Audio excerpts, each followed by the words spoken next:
Ayan mga guys. Panibago na naman pala yung kawayan na yan. Hindi pa bagyo. Hangin pa lang, tsaka amihan na. Yung amihan na hangin, tsaka habagat nagsabay.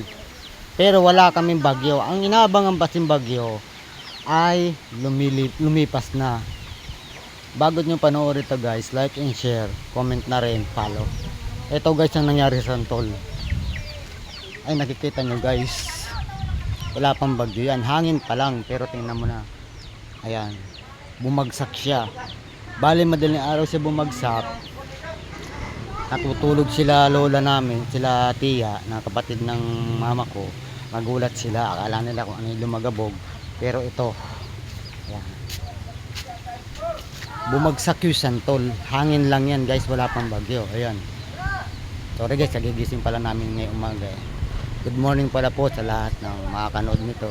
At sana po supportahan nyo itong video na to. Maraming po salamat ha. Ayan guys, putol siya. Ito ang kabuuan niya guys. Ayan ang kabuuan ng Santol na bumagsak. Bali kanina madaling araw. Ayan guys. Ayan. Ayan guys, bumagsak siya.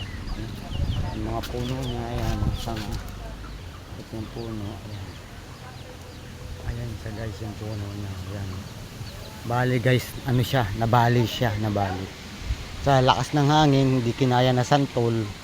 Kaya bumigay, matamis pa naman sana ang bunga na santol na to. Kaya lang, hindi kinaya yung hangin, kaya bumagsak siya. Ayan guys. Ayan. Bumagsak siya.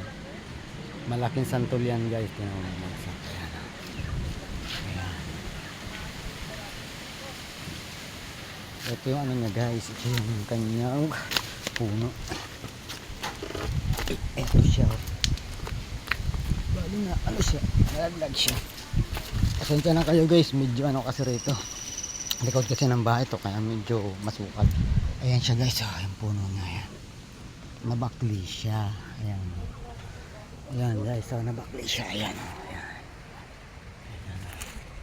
Nabakli siya. And then, ito po yung pinakampuno niya guys. Ayan. Ito, ayan. Ay, kita nyo guys. Bali siya guys, diba? Ayan. Ayan ang puno niya. Laki, diba? Ayan guys.